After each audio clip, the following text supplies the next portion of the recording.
Hello friends, मैं हूं अजीज। आप देख रहे हैं मूवी स्टॉक चैनल, जिस पर आज मैं बात करने वाला हूं मनी हाइस्ट की स्पिन ऑफ बनाई गई बर्लिन सीरीज, जिसे पहले लेकर के मैं यही सोच रहा था कि जिस तरीके से मनी हाइस्ट को प्रॉपर एंड दिया गया था काफी सारे अप्स एंड डाउन के साथ, जिसमें हाँ बर्लिन का कैरेक्टर हमें काफी ज्यादा पसंद आता है, लेकिन आगे आगे मनी हाइस्ट के शो ने बर्लिन को जिस तरीके से निचोड़ा था उस हिसाब से तो नो डाउट मैं क्या आप भी उस कैरेक्टर से काफी ज्यादा इरिटेट हो गए होगी, क्योंकि जब भी उस कैरेक्टर के पास को दिखा करके कुछ प्लानिंग्स को समझाया जाता तो मोस्टली वो सारा टाइम हम उस एपिसोड में बोर हो रहे होते। जिसके बाद भी मानना पड़ेगा कि नेटफ्लिक्स वालों को यही लग रहा था कि लोग इसी कैरेक्टर से काफी ज्यादा प्यार करते हैं, और फिर क्या उसी प्यार के चलते उन्होंने बनाया बर्लिन जैसी स्पिन ऑफ सीरीज। और फिर क्या था, जब इसकी अनाउंसमेंट हुई, उसके टीजर ट्रेलर जो कुछ भी चीजें निकल कर आई उन पर मैं बिल्कुल भी ना ध्यान देते हुए यही कह रहा था कि नेटफ्लिक्स वाले मिल्किंग के चक्कर में इस कैरेक्टर और इस मनी हाइस्ट के यूनिवर्स को अब पूरी तरीके से निचोड़ नहीं बल्कि खत्म कर रहे हैं। लेकिन गेस व्हाट, 8 एपिसोड हिंदी में जो रिलीज किए गए हैं उन्हें देखने के बाद कहूंगा कि 40 से 50 मिनट की लेंथ के साथ बनाए गए ये एपिसोड उन सभी मामलों में हमें काफी ज्यादा सरप्राइज करते हैं, क्योंकि बर्लिन के अलावा अगर बात की जाए कैमरन की, देख लेना पेनेलोपे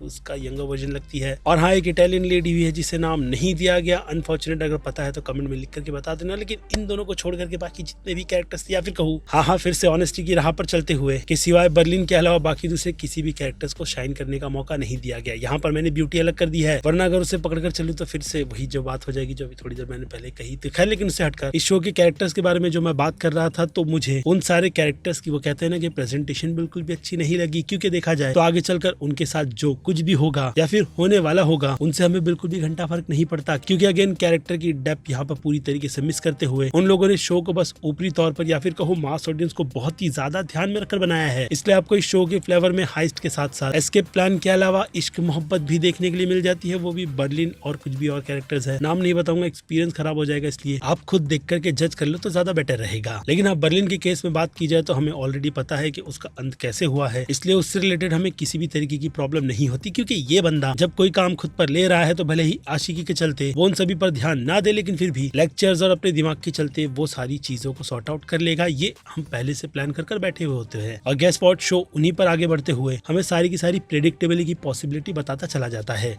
लेकिन फिर भी मैं कहूंगा उन सबको देख करके मुझे काफी ज्यादा मजा आया। यानी ये शो मैंने जो उम्मीदें लगाकर रखी थी उसकी बाउंड्री पार कर एक ऐसा शो बन जाता है जिसे मैं आपको भी रिकमेंड करूंगा कि खाली समय, हाइस्ट, प्यार मोहब्बत, इन सारी चीजों को अगर देख सकते हो खास करके खाली समय में, तो फिर बर्लिन जैसा शो आपको बिल्कुल भी डिसअपॉइंट नहीं करेगा। और बात रही मनी हाइस्ट के उन कट्टर फैंस की जो लोग इस दुनिया में बहुत कुछ होता हुआ देखना चाहते हैं, तो अनफॉर्चुनेट 3 से 4 एपिसोड में हमें उन डिटेल्स को दिखा करके एस्केप प्लान पर जो पूरा का पूरा फोकस किया गया है उसे देखने में मैं काफी ज्यादा इंटरेस्टेड था। और हाँ, नेटफ्लिक्स हम ऑडियंस के उन्हीं टेस्ट को समझते हुए इस शो को बिल्कुल उसी फ्लो में ले जाता है, और फिर क्या एक ओपन एंडिंग के साथ ये भी बात बता करके चला जाता है कि अभी मिल्किंग की तो शुरुआत है, वो लोग इसे लेकर के और भी काफी ज्यादा आगे जाएंगे। जिसमें हाँ, मैं फिर से कहूंगा कि पहला सीजन अच्छा है, तो मैं इसके सीजन 2 के लिए भी अगर अनाउंसमेंट होती है तो कुछ बुरा नहीं बोलूंगा, क्योंकि ऑलरेडी मैं बर्लिन के शो को लेकर के काफी कुछ बोल चुका था, और जब ऐसे में शो अच्छा निकल जाए तो उसे एडमिट करना कोई बुरी बात होती नहीं है, जो कि हाँ ये शो है। लेकिन फिर से कहूंगा कि टॉप लेवल पर रख करके इस शो को बिल्कुल भी जज मत करना, वरना डिसअपॉइंटमेंट ही मिलेगी। मास ऑडियंस, एक अच्छा एंटरटेनमेंट खाली समय में, ये शो बस इन्हीं चीजों को प्रॉमिस कर रहा है। जिसके बाद बात कर ले शो की बाकी दूसरी चीजों की, तो नेटफ्लिक्स वालों का प्रोडक्शन है, ऐसे में आपको उनकी टीम की तरफ से किसी भी तरीके की गलती देखने के लिए तो नहीं मिलेगी। जी हाँ, मैं बात प्रोडक्शन की क्वालिटी की कर रहा हूँ, जिसमें फोटो, कलर करेक्शन, सिनेमेटोग्राफी, इन सभी को लेकर के ये शो ऑब्वियसली अच्छे खासे बजट को ध्यान में रखकर बनाया गया है, जिन सबको ये डिलीवर करते हुए अपने अगेन एक प्रॉपर एंड पर पहुंच गया। इसके अलावा बीजीएम और शो में टेंशन काफी अच्छा खासा बिल्ड किया गया है, जिस हिसाब से मुझे लगता है कि 8 एपिसोड इस शो के लिए ठीक है। और अगर काफी ज्यादा हार्श जज करूँ तो 2 एपिसोड अगर निकाल दिया जाए तो ये शो मुझे लगता है कि और भी काफी ज्यादा फास्ट पेस का बन जाता, जो कि ये ऑलरेडी है, क्योंकि वो कहते हैं ना कि कुछ कैरेक्टर, प्यार मोहब्बत, इन सारी चीजों को डाल करके इस शो को बहुत ही अच्छे फ्लेवर के साथ मिक्स कर बनाया गया है, जिसे मैं भी आपको रिकमेंड कर रहा हूँ कि खाली समय बिल्कुल भी वेस्ट नहीं होना चाहिए, इसलिए इस शो को फटाफट से देख डालो। जिसके बाद अब बात की जाए सीधे सीधे रेटिंग्स की, तो ज्यादा डिटेलिंग में जाने की जरूरत है नहीं, इसलिए सीधे आ जाए मास ऑडियंस पर। तो उनकी नजर में नो डाउट ये शो सीधे सीधे एक ही कैटेगरी डिजर्व करेगा। जिनके बाद बात की जाए क्रिटिक्स की, तो क्रिटिक्स का प्यार इस शो को काफी अच्छा खासा मिल रहा है, जिस हिसाब से उनकी भी नजर में ये शो कहीं ना कहीं B+ की कैटेगरी तो डिजर्व करता ही है। और गेस व्हाट, उनकी राह पर चलते हुए मैं भी इस शो को सीधे सीधे B+ की कैटेगरी में रखूंगा, और यही कहूंगा जो मैं बार बार कह रहा हूँ कि टाइम मिले तो फटाफट से देख डालो। नेटफ्लिक्स वालों ने इसमें अपनी बकचोदी को छोड़ करके बस क्रिएटर को पूरा का पूरा मौका दिया है कि वो लोग जो चीजें चाहते हैं वो दिखाए। यानी वो लोग कंटेंट, ऑडियंस को ध्यान में रखकर ही कंटेंट बना रहे थे, जिसके चलते बर्लिन जैसा शो अब हमारे सामने है। जिन सब पर अब फिर क्या बनती है आपकी राय। मेरा पर्सनल ओपिनियन मैंने आपको इस शो से रिलेटेड दे दिया है। बाकी अब मैं हूँ Aziz, movie stock channel like share और सब्सक्राइब भूलना मत। मिलूंगा जल्द ही दूसरी किसी वीडियो में। Till then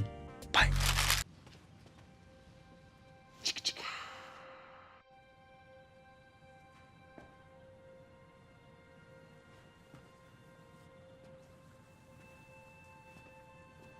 You're still here. It's over. Go home.